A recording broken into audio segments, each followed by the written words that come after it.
विना वेङ्कटेशं ननाथो ननाथः सदा वेङ्कटेशं स्मरामि स्मरामि।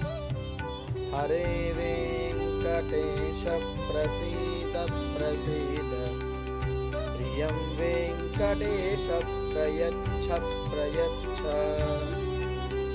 अहं दूरतस्ते पदाम्भोजयुग्म प्रणामेच्छयागत्य सेवां करोमि।